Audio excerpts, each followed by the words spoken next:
Welcome to Imperfect Parenting Podcast. Here we are again. Together. Sitting together. Mm-hmm. My favorite place to be. We almost matched.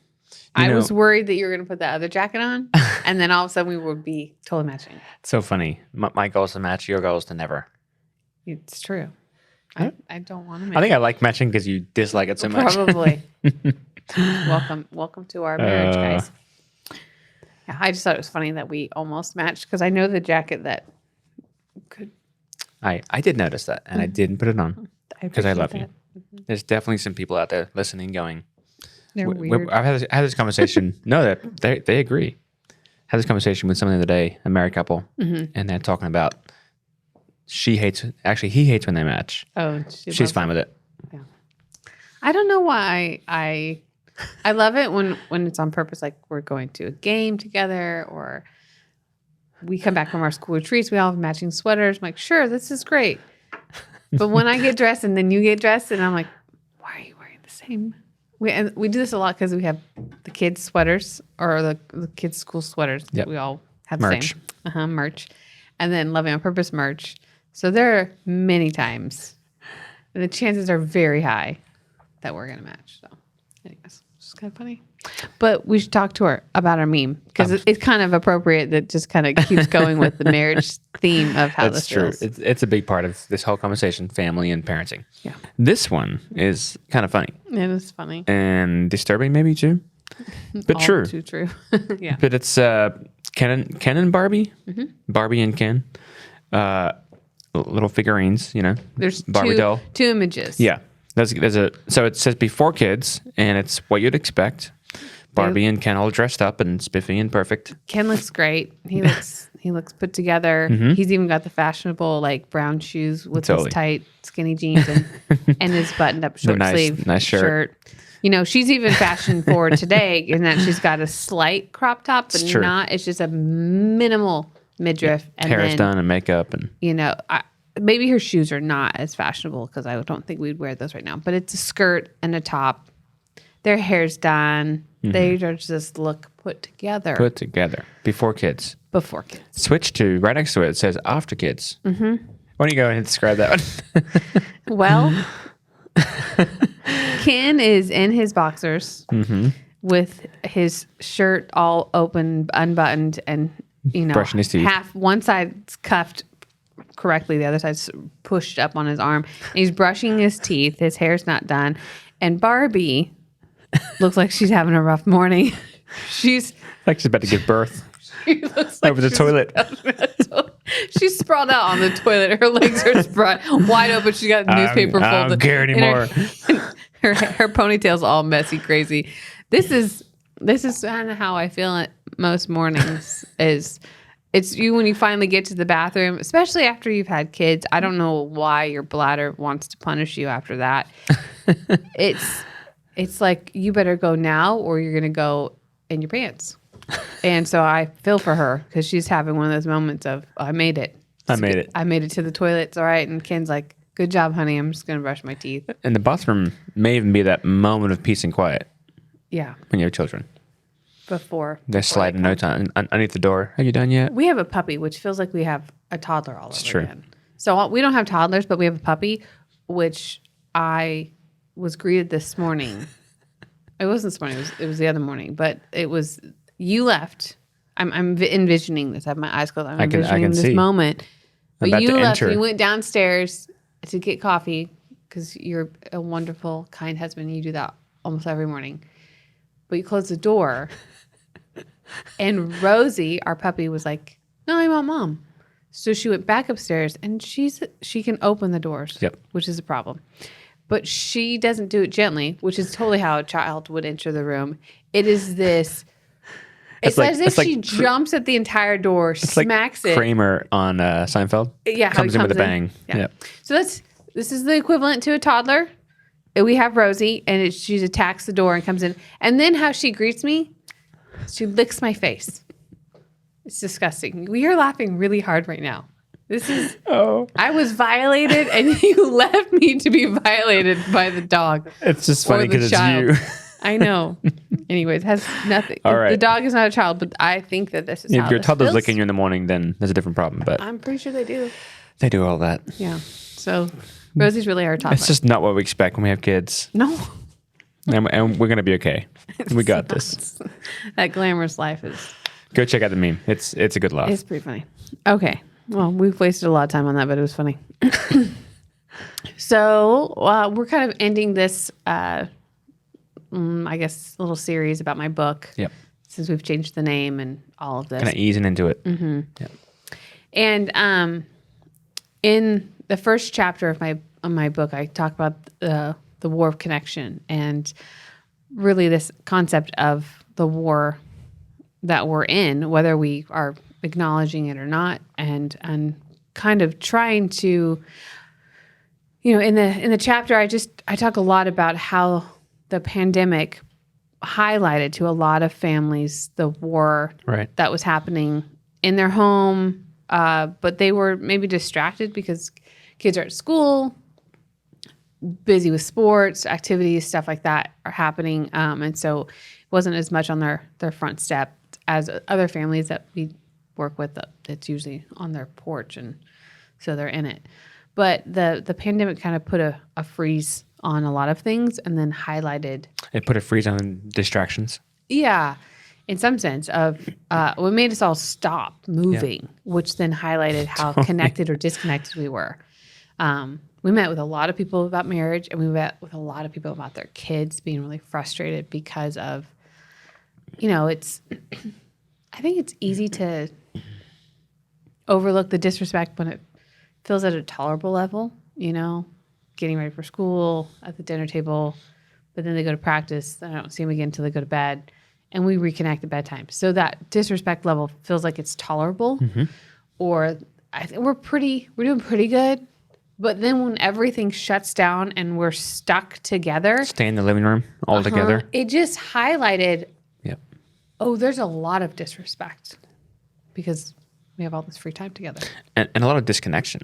Like the level of connection we may have thought we had because of the activity may not actually be the case. Yeah.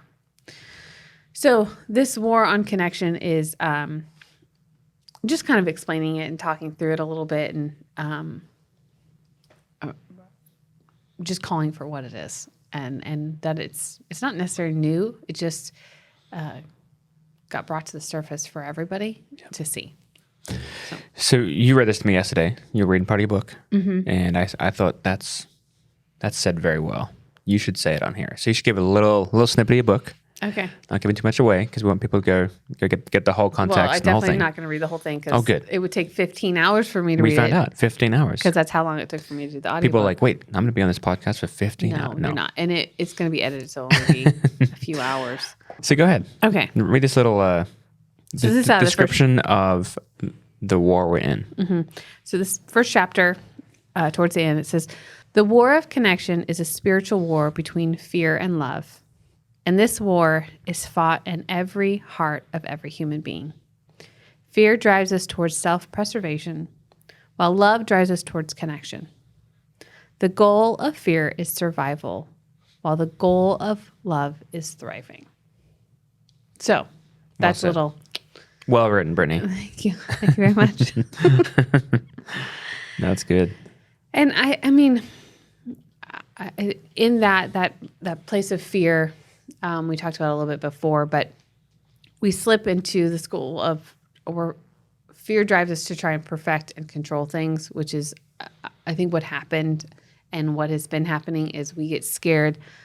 Our child's going to make a mess. Our child's going to do something that gets them in trouble at school. Our child's going to whatever. And so we just have this reactionary style of parenting. So much of this, you have to be on the offense. So you are not just, you have a strategy to what you're doing rather than I'm just caught in the throes of what's happening. And that's a lot of what happened that I talk about in the beginning of my book is everybody was like, what are we doing? What's happening? I don't know what to do. I don't know where to go. So just trying to really re-engage parents with a reminder of the authority and power in which they do carry and how to execute that. And that we can be successful on this war, that we can be victorious and actually win, because we're called and equipped and we have an assignment that God's given us. And I'm really excited about that. And I want other families to be excited about that. Come on. Well, that's probably what this book's going to do, is get some excitement around. We are in a war, but we can win, and we're actually winning. Yeah. Actually winning.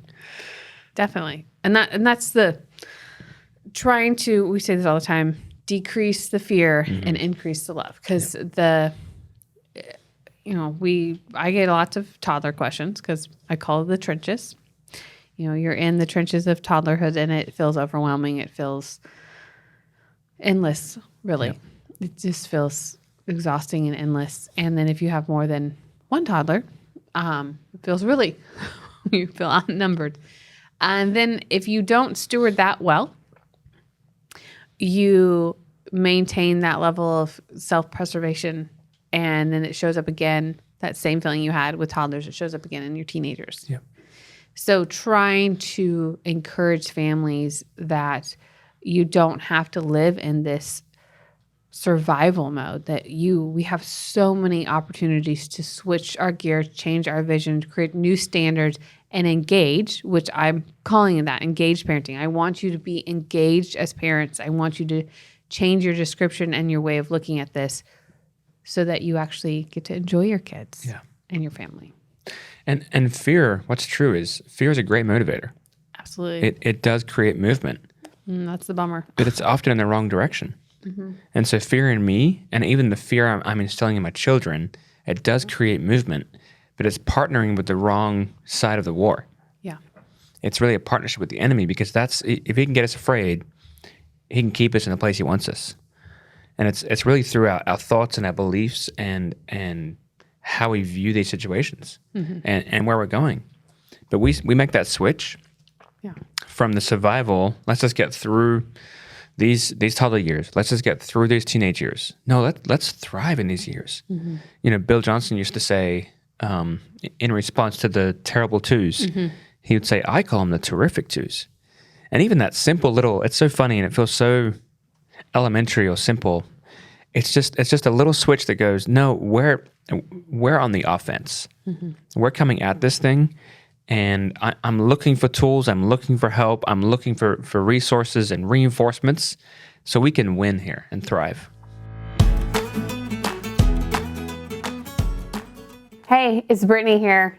I'm normally on the Kylo Show, yes, but I wrote a book. I wrote a book for parents, but I talk a lot about moms. So if you're listening to this and you're a mom who's frustrated, who feels like you're failing, who feels hopeless in this game of parenting that we're in, I want to invite you to read my book. It comes out Mother's Day this year, and I picked that day on purpose because I know that church is attended the most on Mother's Day. And I've met with so many moms out there that want to do this well. And so do I, which is why I wrote this book. I know that connection is the goal, and perfection just gets in the way. So if that's you, mom, buy yourself this gift on Mother's Day. It's going to be worth it. So I hope that you feel blessed and encouraged by my new book, Imperfect Parenting. You can find it at imperfectparenting.co.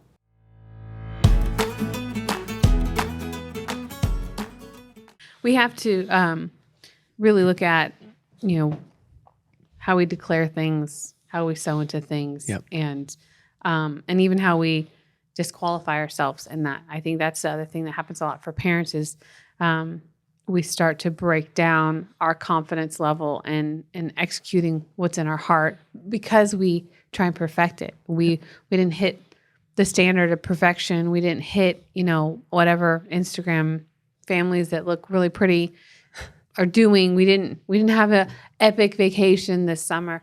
Well, I don't know that your kids need an epic vacation as much as they need an epic memory of how much you love them. Yeah, good. And how much you were engaged with them. I think some of our most memorable moments with our kids are not in an epic location.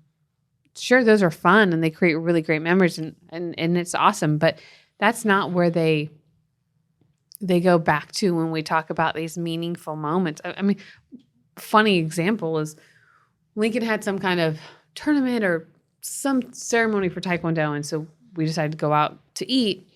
And we went to this little sushi place, and I don't know all that happened there except for they left, and we had laughed the whole time. We had this great experience. Sure, the food was great and the service was fun, but there was just this place of an exchange of so much connection that was really rich in our conversation and in our exchange of celebrating Lincoln and each other. And now they always want to go back to this little restaurant because they are like, oh, this place is, there's just a fun little memory this time. Memories there. Yeah. Yeah. And they talk about it. And again, it's the funniest part is that we live in a small town, and it's an even smaller town. In the foothills, so it's not near the ocean. No. And so getting sushi is definitely a high risk there. But I just think, your kids are looking for an invitation to have a connection producing experience. Yeah. And sometimes we overcomplicate it. No, often we overcomplicate it, and we're led by fear rather than love. And so it's just a bummer. We sell ourselves short. We disqualify ourselves in this. Yeah. We're led by fear and by lack even. It's this trap we get into that I don't have enough. I'm not good enough. I'm not enough, my child. That doesn't lead them anywhere. That doesn't help them. And I've been there. I've lived there before, and it's not good for us. It's not good for the kids. It's not good for our home. But when that thing gets switched, I keep thinking about the phrase that I've heard lots of people say, and it's really all throughout the Bible in different ways, but words create worlds. And so what I'm telling myself, what I'm telling my children, the things I'm planting in our culture really do matter. And it's either sowing love or fear.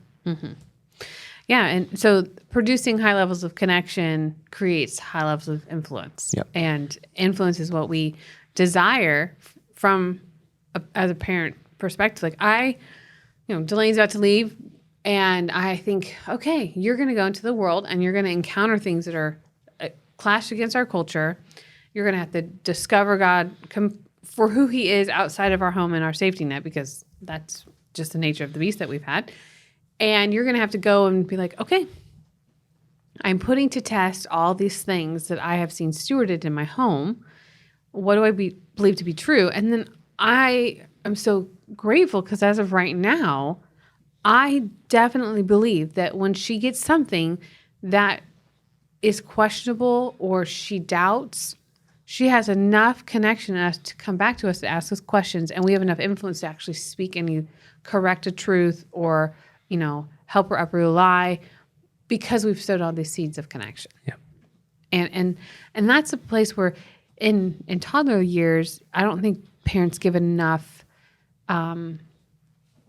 acknowledgement to you're sowing so much in that season that you're going to reap later on in life. Building a highway.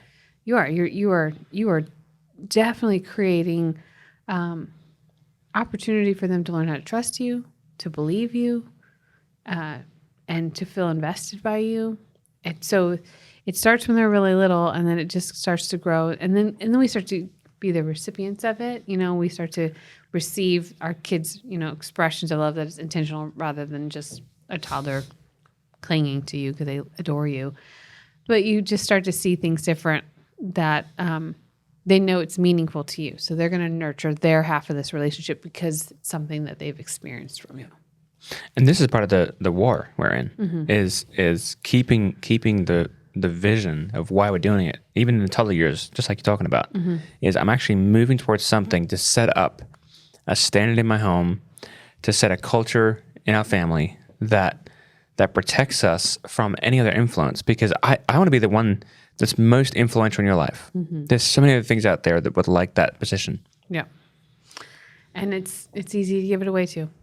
And parents are fully equipped, and it's often just the willingness to ask for help, to take a moment to find the strength you have, to reconnect with the Lord, and just watch what He'll do when you reposition your heart.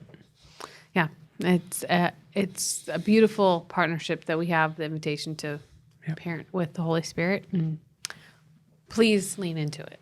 Don't be afraid of it. Join us in this fight. In this family. fight of connection that we are going to win and be victorious. Come on. We believe that you can do it. All right. Question? Want me to read it real quick? Mm-hmm. All right.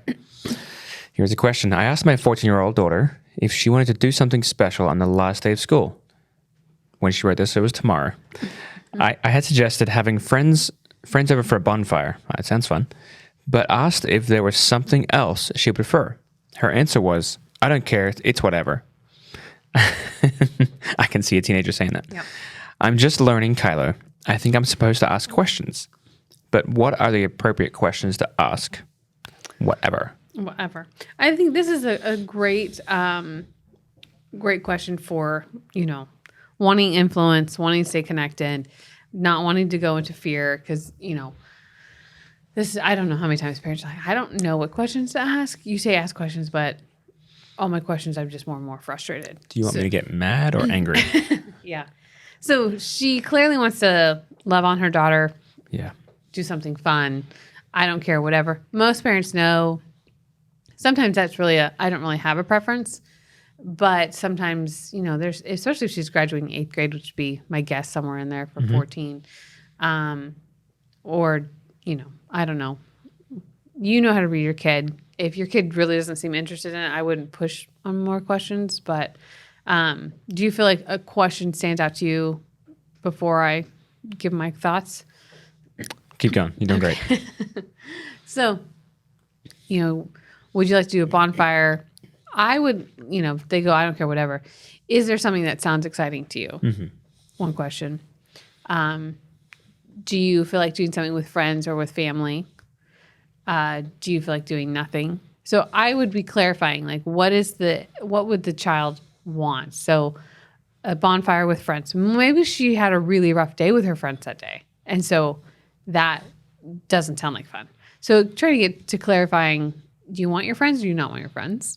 Do you want it to be super chill? Do you want it just to be dinner? Do you want it to be a party?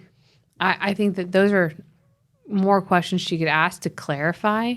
But often parents get defeated by feeling shut down. And that's probably the one thing I would have you push on a little bit more is if we shut down every time that we get a no, then we're not teaching them how to fight for the thing that we say we want, which is connection, which is my willingness to keep leaning in, even though you're not doing a very good job of communicating. Which there could be a question there as well to even find out if connection is the problem here. She's like, I don't know, whatever. Yeah. Like, okay, hey, are we doing okay? Is that something you need from me? Or is this something you would like to figure out by yourself? Would you like my help? Because I would love to celebrate you. And if it's that, and you hear the response back, like, you're just always trying to organize my whole life. Yeah. A great question is there. Oh, man, I'm so sorry if that is how you're feeling. I really just want to make space for you to feel celebrated. Yep. So we don't have to do anything. Mm-hmm. If you would like something, I'll let you come and find me. So that's the, again, they push back with you always, because you're always this. And you never have my heart in mind. And that's the fun part of always, and you never. Mm-hmm. And that's a trigger point for parents is don't get stuck on the always and nevers, because our children just have emotions of extremes. Yeah. And it's not ours necessarily to figure out for them, but it's ours to be available when and if they're ready. And if it's the connection issue, like we're saying, if this is a connection problem, I think listen carefully and listen for good information. Mm-hmm. I think even framing it as this is good information for me that I was unaware of, rather than this is some form of disrespect, or you're not being very kind, or you're shutting me out. Mm-hmm. There's probably some good information hiding in there that you didn't know about. Yeah. That's actually going to help you get back to connection. Like, oh, wow, that's your experience? Yeah. This is helpful. Yeah. So good. So don't be afraid of the questions. Yeah. And listen for good information. Beautiful. Awesome. All right. Well, see you next time. That is, yeah. We're done with the first month. Hopefully, I'm going to see you guys at the parenting conference. One more time. The web address. Imperfectparenting.co. .co. .co. That's important. No M. Yeah. .co. Meme man. We're back at that. Like that has nothing to do with it. But we're going to have a lot of fun at the event. So I'm excited about the book. I'm excited about all that's to come of it. So, but we will, hopefully we'll see you there. All right. We'll see you next week. See you later. Bye.